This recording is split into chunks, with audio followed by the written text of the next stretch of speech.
All right, welcome to the Vertical Shift Podcast, where we engage in candid conversation about life topics and real issues from a Christian perspective. I'm Justin. I'm Jeff. I'm Tommy. And I'm Jessica. What? Hold up. Who? Well, I guess that means we have a special guest. So let's get started. Yep, let's do it. All right, Jessica, we're so excited to have you on. This is a milestone. It is. In what way? I mean, this is our first female guest. Well, there it is. We're late to the game. Jessica, welcome. We're glad to have you. Thank you. We've got lots of questions for you, and we're excited to hear your story. And But before all that, we're going to talk about what a great weekend of football we had. Right? Yeah. Let's not do that. I mean, I'm sure there was a team that won that, their fans were excited about it. Arkansas. Yeah. Yeah, Arkansas. Who else, Jeff? Who else? Who else won? Washington won. Yeah. Mm-hmm. Yeah, but who beat number one? Ooh, starts with a V. Who's like never in their life of their program has ever beat a number one team. Who's that, Jeff? I saw somebody posted online and said Alabama got beat by a hospital. Vanderbilt beat us. All right. Yeah. There, I said it. Yeah. Let's move on. So, in other words, do you need therapy? No, I'm good. I do not live or die by the University of Alabama. I'm a fan. Could have fooled us, right? Could have fooled me. Hey, something else I want to share with you guys. I did a thing today. Way back in the day, I used to play in a rock band, and I got some old songs that were like, we didn't have the digital recording back in the day. Well, you recorded it, then you literally burned it on a CD. So I got the master copies of our original music back from 2000, 2001, 2002 era.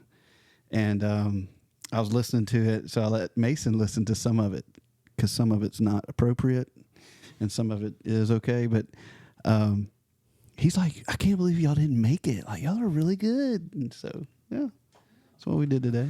That's sweet that he was trying not to hurt your heart. I know. There's nothing like family support, That's really good. He was probably trying to get out to go somewhere. Yeah. Oh, really cool, Dad. All right, gotta go. Well, what do y'all have to share with your kids about your past? I don't have the inappropriate things recorded. Yeah. Yeah. Yep. Yeah. Well, I meant the talent. What talent? I try to relive basketball dreams, but only my little girl plays basketball. Oh yeah, you were the only Sunbeam. What was it? Sunbeam? Yeah, so that was my nickname in junior college, Sunbeam. JUCO. Yep. Yeah, it was. I was the only white guy on the basketball team and had the best experience ever. It was pretty awesome, and the entire staff of the entire college called me Sunbeam at the game. So I'm going to get a jersey with Sunbeam put on. What was your number? Number 20. You can do it? Nothing? No, I mean, I'm not paying for it. Tommy will. He was in a band. Shout out to my daughter, who is the athlete in the family. She just made the middle school basketball team. That's cool. Just got a notification on the way here from the coach to sign up for the Remind app to get the notification. So she's going to play. Well, if she needs some pointers or something, you can let her know that I'm available to help her. I did. She didn't follow up any further. I appreciate it. All right, guys, we are going to tie in all of this, I promise, into a really cool story today. And so we've got sports. We've got all kinds of cool ways that the Lord works in our life. And so today we brought Jessica on because not only is Jessica one of our listeners to our podcast, she makes one of the 10, but she also has a very cool story of what it means to step out in obedience and follow God's call when it's scary, when it's not easy, when it disrupts life. And so, Jessica, welcome, and tell us a little bit about this journey and how you got involved in adoption. So thank you for having me. Years ago, after we had our daughter, we were ready to have our second kid, and we did all the things that our doctors were telling us to do, and it just wasn't happening. So we went and saw specialists. We had tests run, blood drawn, and at the end of the day, they said it's not possible. And so we grieved. We were just broken. We were just devastated. And we came to terms with it, and we sold everything. And a few months later, there was just this kid who needed a home. And that started our journey. Wait a minute. So how did Avery feel about this? I mean, was she not just like, what, I'm not enough here? I wanted to wait before you answer that. Don't forget that. I wanted to even back up further. So I heard a couple things in there. But first is, so you had your daughter, and you immediately wanted a second one? It was really hard for us to have the first one. Okay. And or for us to have Avery in the first place. So we were told that our best chance was to do it pretty much immediately. So yeah. And that wasn't, that didn't happen. So, And right, so it was but- several years later. You know, some like people who have a baby, like a joke is, "Oh, you ready for another one?" Their response is usually like, "No, like stop it." You know, they cringe and you kind of do it to be funny. But you guys really, the doctors were saying, "Hey," so you knew that there was a chance that you couldn't have another. Yeah. one. Okay. Yeah. And then you said something interesting. Did you want to follow up on that? Okay. You said something interesting. You said we sold everything. We sold all baby stuff. Oh, okay. Okay. We sold the crib, pack and play, stroller, all the car seats. We sold everything. And we were good. We had our daughter, and then this young man came into our lives, and eventually we had a daughter and a son, so we were good with it. But So tell us how this happened. So you are a teacher, and so how did this whole relationship happen? And tell us details. How this happened? So Antonio was in my class. He was one of my students. I actually had him for 2 years, and What grade? I had him in his 9th and 10th grade year for math. And he right away was one of my favorite students of all time. Great kid, super high energy, fun, funny. His smile, most contagious smile I've ever seen. And we just had a great rapport. He was behind academically, and so we worked together to get him caught up. And so he came after every time we had tutoring. And we just had a great relationship. During his junior year, his grandmother, who had raised him, fell ill, and her physical illness and actually her mental illness was just impeding her ability to raise him. And he took that to heart. It was very, very hard for him.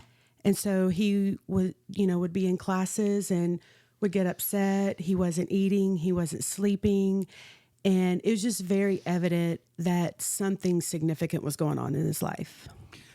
So he's a junior. So what is he, 16? How old is he this time? He had just turned, he was 16 when all this was going And on. his grandmother was raising him and she fell ill. So, And go ahead. it was getting significantly worse. He was going to have to quit sports. He was an all-region football player. He played basketball. He ran track, just a phenomenal athlete. But because what was going on at home, he was going to have to quit sports to get a job. And he had an incident where he got in some trouble, and it involved some of his family members, and he needed to go down to juvenile court, and he asked me to be a witness, a character witness. And of course I would. I love this kid. He had never gotten in trouble at school, never been in any trouble at all.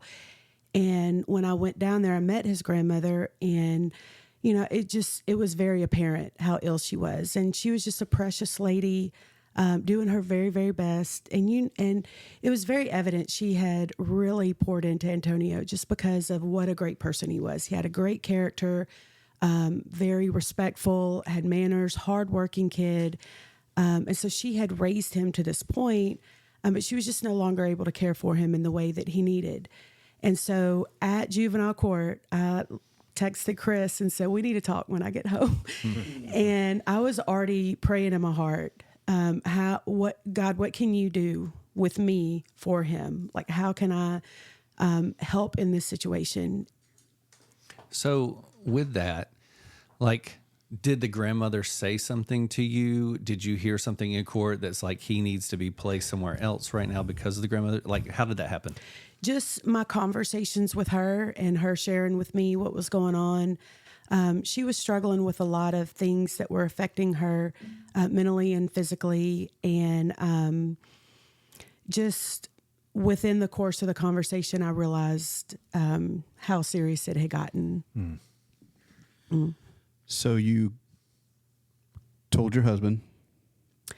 So I just said from court, like I texted him and said, we need to talk. I didn't know what about, but at the same time I was praying, God, you have me here for a reason. You've built this relationship with this kid. This is one of the greatest kids I've ever met. He's worth whatever you're going to call us to do. How can I help him? So leading up to all of this, if we go way back from your daughter, how old's your daughter? She was 7. Okay, so this is essentially 7 years after you had your daughter, and then you guys tried to have another child and were unable to, and then that was you. And you breezed over it. You said you grieved, but I'm sure that was pretty difficult time. It was. Yeah, it was a very emotional time for me. And, you know, Chris is my caretaker. He's my person and he couldn't fix it. And so it was just really difficult for us. Of course, Avery was, you know, the light of our life and the center of our world and our home. But yeah, there's a grieving process of we had such a different vision for our family and that wasn't going to happen. And then you guys didn't come to, you know, the point where you're selling stuff. Okay, this is what it is, but you're praying the whole time, right? You were praying for God to what? Yeah. So we had prayed through foster care, and this ties in. We went to we did all the foster care classes. We went all the way through to the end, and the night before the last class, Chris hadn't done his homework, and I said, "Why haven't you done your homework?" And he said, "Jessica, I just feel like the Lord's telling us to stop." And I was like, the brakes hit hard. And what? And he said, I don't know. I just feel like the Lord's telling us to stop. And it wasn't just a few months after that we, that Antonio, this whole thing came up with him. So we had the benefit of all the classes of how to parent a kid who's been through trauma, or how to loss, or welcoming a new person into your home, what that looks like. So we had all this education. And if we had continued on that path, we wouldn't have come to Antonio. So, I mean, the Lord was on the other side of it all the way. And looking back, you can just see time after time. Yeah. So I'm trying to wrap my mind around. So how old was Avery at this time? Avery was 7. Okay. When we 7. got Antonio, she was 7. Okay. So how long after this court situation did you get Antonio? It was pretty immediate. I came home and I said, Chris, just the whole way home, I prayed and I just knew, I knew what God was saying. And I went home and I said, we need to take Antonio in. And I felt it urgently, deeply, and sincerely. And of course, Chris said, nope. You should have led with like, hey man, I know why the Lord said not to finish and why you didn't do your homework. So here's the answer. Yeah, I could have. Yeah. Yes. There probably was a better way to approach it. So I'm sure when you guys were in foster classes, you weren't thinking, okay, almost 17-year-old. Was not even on the radar. Okay. Not even close. But Justin, there's also that thing called hindsight is 2020. So, yeah. You must also not do your homework. All right. So Chris's initial response was, no, can't happen. What are you thinking? So how did the Lord work in that? So, and it wasn't because he was 16, and it wasn't because he was Black. It wasn't because we were just fearful of taking anybody in. But Antonio's extended family was involved in things that weren't helpful, for a 16-year-old young man. Some very influential people in his life were involved in some things. And so really it was safety. And that was his number one concern. I mean, we have a 7-year-old little girl, and he doesn't know Antonio like I know him. He's heard me mention him, but this was just out of left field. I come home and, the thing about, and I know this is following the Lord, and I don't mean this to sound prideful. I don't, because there are a lot of areas in my life where I struggle. You don't have to know me long to know that there's a lot that I struggle with. But honestly, when I feel like the Lord is leading, I press the accelerator. I'm jumping. Let's go. I don't stop and think logistics. I don't plan. It's just the way God made me and my personality. When I feel like the Lord is saying move, I'm running. Let's go. I can see Justin's eye kind of twitch a little bit when you. So does Chris's. Yeah. So does Chris's. Well, and by nature, I'm definitely a processor. I want to figure out what does this mean? How's that look? And kind of get not necessarily comfortable with it, but I'm smiling too, because I also know in other things you've been a part of where I've literally heard you make comments like, hey, I don't know how this looks, this and the other, but I just know the Lord's speaking and moving, and we're just going to trust that. And I've heard you say that in other settings. I'm like, so what you're saying now matches up that's how you're wired how God when you made feel me. moving. Yeah, which is awesome. Yeah.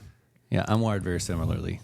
and Aaron is very much like Justin over there. Yeah, no, I am too. I connect dots. I put spreadsheets together, charts, timelines, but I don't go that big when it comes to Lord speaking, but man, that's like a whole new level. okay, yeah. Wow. Well, I'm just Man, can you imagine what the Lord's thinking when he looks at all your spreadsheets and timelines? Like, man, I'm about to mess that thing up, Tommy. no, that's not what I mean. But when with the same excitement and passion, I go into planning mode. Then, I know this is the direction, but I want to put some organization and use my PMP around it. So, I don't know. I think I view that, and I'm not saying you guys are wrong by any means, just the way Jessica's wired, the way I'm wired in this. I feel like if I do that, I give myself justifications to not be obedient. Right. And all these excuses will come in, all these barriers, reasons. And before all that can jump in, I'm just saying, yes, Let's go. Let's figure it out. You know what's funny is I hear you saying that, and you already drawn a line and divided the group here. Thanks, Jeff. But the reason why I go that way is because I'm a processor by nature. Yeah. I almost use the hindsight to go, man, here's what it is, and it further gives me trust to go, Sure. Okay. I just may go into it a little slower than, That's good. abandoned, Yeah. so it's weird how, Yeah. that's cool. Yeah.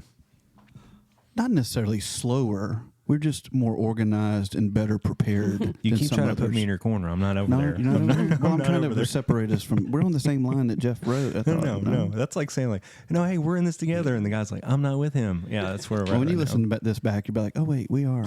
Yeah. So Yeah. And I do want to mention, you talked about his age and all that. And one thing I tend to think about just from even, just being a believer. And when we're talking about things, my heart is always for, even in small group, talking about things for the person that may not know any of the stuff we're talking about, Yeah. just new to it. So I think about somebody like Antonio and being at a formative age, 9th, 10th grade.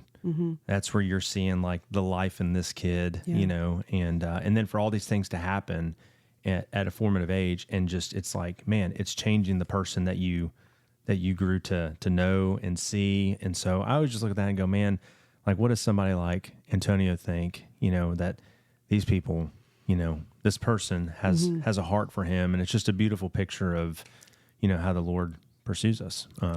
Yeah. So, how did that transition to the house, to a new life? Here he is, this young black man that is phenomenal in sports and all this stuff, and his grandmother is deteriorating in health, and now he's living with a white us. family. So so Chris came around.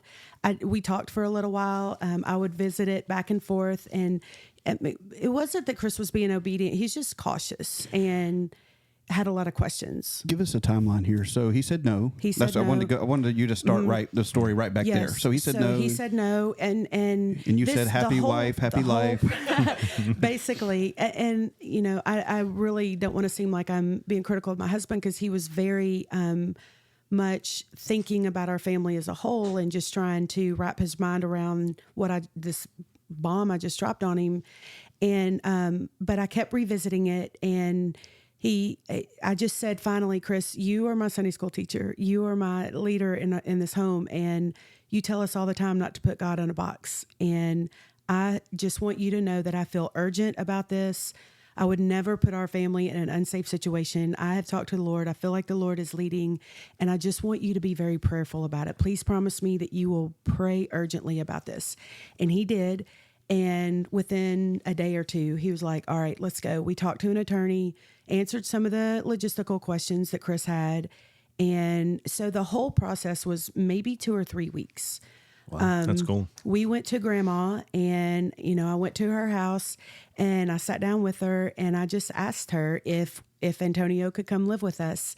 He was on board. Antonio wanted to do this, and grandma said no. And, I was just broken and devastated because I was like, and, she had raised this young man, and I just can't tell you what an amazing kid Antonio is, and the light of her life, and she had made this commitment to raise him, and she had done that, and just to let him go. And so I just said, well, if you decide that you would like for us to take him, our home is open.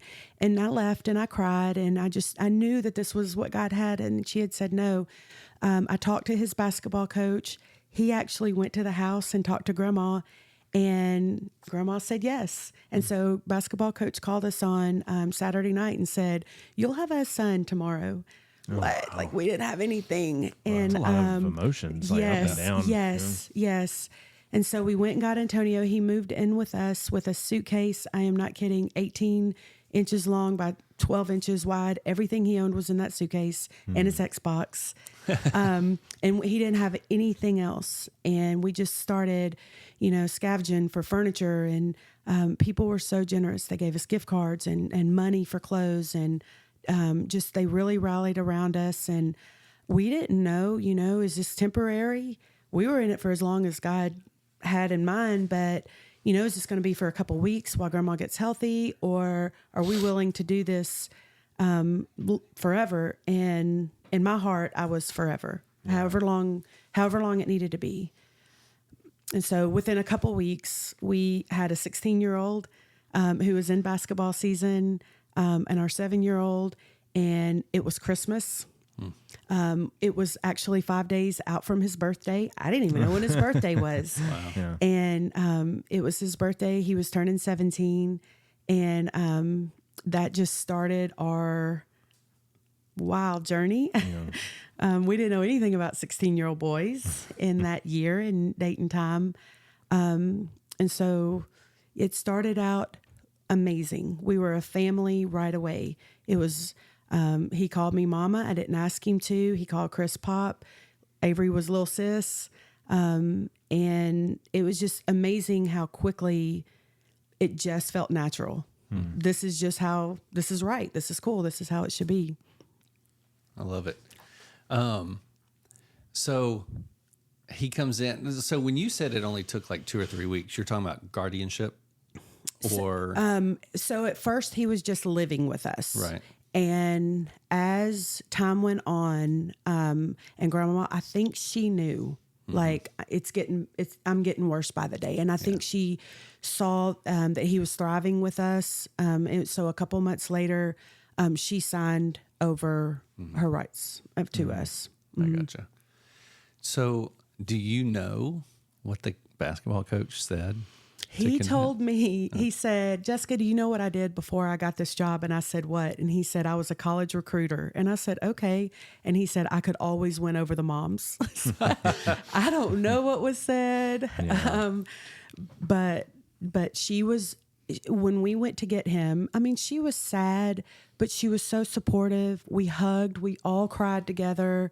I told him, I told her I would never keep her from him or him from her. He could use our car because he had a license to go see her anytime. We wanted her in his life as much as possible. But she was very supportive by that point. So when you initially talked to Antonio about this idea, how did that happen? Was who was pitching that, and kind of tell us a little bit about that. Antonio had reached the point where he has given me permission to be very candid about his story. He was spiraling, and he knew he was spiraling. And I just asked him, would you like to come stay with us? Would you want to do that? I kept the scoreboard for the basketball games. So I knew him really well. I had given him ride home, several times. And so one night when he was just really, really having a hard time, I just felt led to say, would you want to come live at our house for a little while, just while things settle down at home? And just the look in his face, he just nodded and cried. And I said, would you mind if I talk to your grandma? And he said, please. And so I went pretty much immediately after that, because Chris had already given his blessing before I talked to. I would have never done that. Yeah. So is adoption official with him? How did that work? So because he was so close to graduating Right. and becoming 18, we didn't do it legally because he had aspirations to go to college, and we didn't want that to mess with any financial aid. Gotcha. Here's the thing. A lot of people were very suspicious of us. This was a state, he was all state in football, and just all these accolades, a running back. And, a lot of people there was a prominent movie out at that time. Oh, yeah. And I mean, we weren't rich people, and, we were sacrificial in all of this. To feed a 16-year-old athlete is extremely sacrificial financially. And so, we did talk about it, we prayed about it, and we just didn't feel led to formally adopt because we wanted him to have every benefit that he could get once he turns 18. Sure. Yeah. That makes sense. Wow. Thinking about all of that and all the transitions that happen with him coming in. So as he was spiraling, you offered that. He came to live with you guys. You said it clicked. Did you see that change almost immediately? Immediately, and everybody saw it in him. The light was back. He was, and his friends were coming over all the time. And feeding one 16-year-old is one thing. Right. Feeding 7 or 8 of them, and but we had rules, and he had never had rules before, and so he had chores, he had allowance, he had, keys to my car. We put him on our insurance, but we got to know where you are. And, you got to tell us where you're going, and you have to be home by. And if you leave this place and go to this place, you have to tell us. That was foreign to him. And at first, he loved the boundaries. He really did, because it meant we cared. But then, just like any 17-year-old, he didn't love the boundaries. And that's when things got more difficult. Sure. Yeah. So how did you, because those that are listening, I mean, we've got 5-year-olds that we've adopted now, and they're going to be 17 soon. Yeah. So I can only imagine. However, those listening might have teenagers that, that they've adopted. And how do you handle that? Because technically, right, officially, you're Right. not mom and Right. dad. So how do you discipline in such a way that's healthy? What was the struggle with that? And I do mean this kind of comically. When you're raising your own kids and you mess them up, that's one thing. But when you have taken somebody else's child who they've pretty much raised to adulthood and taken them in, there's such a burden of responsibility. And we were very aware of that. And a lot of people were watching. A lot. I mean, he was my student, right? We were at school. Everybody was watching. And we didn't handle everything always correctly. We didn't. And we have apologized for that. We did the best we could in the moment, but we established rules that we really felt like were to his benefit. And he'll say they were now. I mean, 100%. Yeah. He'll say, he knows we were doing this to keep him safe. But the rules that we had were set. We might have negotiated a little bit on curfew, things like that. But pretty much, here are our rules, and you're going to have to abide by them. Yeah. So I love the story because I'm about to walk through all this and experience it in a different light. And I will testify it is different. I remember getting the boys from the hospital and just feeling like a different weight of responsibility. That's right. And so in all of that, man, where is Antonio today? Yeah. Like, Oh, what my has the goodness. Lord done? The journey to where he is now, I mean, we could fill hours of conversation, but he actually left us after a while and kind of did his own thing. A lot of kids do that. He texted me a couple years ago. It was actually during COVID and said, and it was completely out of the blue. We hadn't seen him in a couple years. And he said, Mama, can I come home? Oh, wow. And he had been on his own doing his thing. We tried to be as influential as possible, but he just made some choices. And so, yes, son, please come home. And after that, we just started the journey of restoration to where we are now. He moved down south to work with my brother. He met his now wife. They got married. They bought a home. And he has a beautiful little boy named AJ, and he's just thriving, absolutely thriving. So, yeah, let's talk about that for a little bit. So, while you're talking through that, I'm immediately visualizing the parable Yeah, 100%. of the prodigal Yeah. son, and I immediately visualize Chris in his robe as Antonio comes up in the driveway. Chris lifts his robe up and runs out to him and gives him a big old hug. So I mean, the hugs were just unending, and the tears, and God bless him. He brought us cards to say thank you. And he put $40 in my card and just said, I wanted to try to pay you back. And I was like, sweetheart, that would have bought one dinner for you back when you were 17. Please keep your $40. But it was just his way of, I am so sorry. He was so grateful that we had that door open. We never quit praying for him. We never quit loving him. We never quit referring to him as our son. And people would ask us, how's Antonio? Well, he's struggling right now. But it's not the end of the story. We knew that. Yeah. I think that's a good reminder to parents in general. When your kids their faith is becoming their own, there's kind of this push and pull of trying to figure it out for themselves sometimes, and never giving up on them, always praying for them. And, because you want them to want it, right? Yeah, you want yeah. them to pursue the Lord, and to have him come back and to, Mama, can I come home? Like, that's just such a beautiful picture of, Yeah.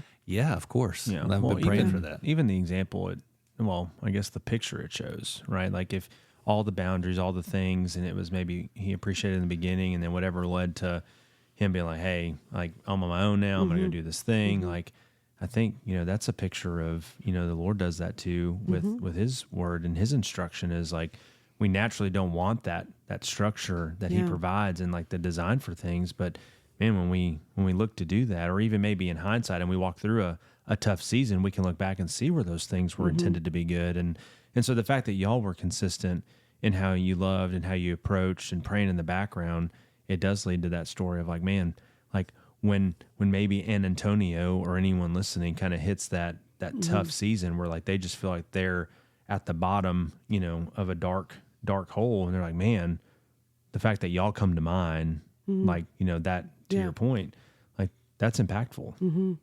Like when he feels like your back's up against the wall and you don't know what to do, and then he reaches out to mom and pop, it's like, man, that's what every parent wants to, Does he have kids now? Yeah, he has. They just had their first son. He'll be one this year. AJ. AJ. She just said that. Antonio Jr. Sorry. Oh man. So are you Mamaw? I'm JoJo, actually. Okay. Yeah. He called and he was just, I knew something, because he doesn't call first. He sends me a text, hey, Mama. Like that. Hey, Mama. And I'll say, yes, son. And he'll say, can I call you? Yes, son. And so he called, and he was just, you could feel it through the phone. That's cool. And then Harris came back to the room where I was, And I showed him the text that Antonio sent, and Harris just dropped and screamed, and I'm going to be an uncle. Yeah. Oh, and in all that, we did have a son. Well, I was just about to say, look, you already gave the preview for the next episode. So Yeah, so that's where we'll wrap this one up, guys. Thanks for listening. Please tune back in. We're going to do part 2 of Jessica's story about her son and what she does for a living, because it's pretty incredible and how it's impacted the church and the ministry altogether. Thanks for listening, guys. Yeah, and thanks for coming on, Jessica, and sharing that Thank you. beautiful story. Thank you. See you guys.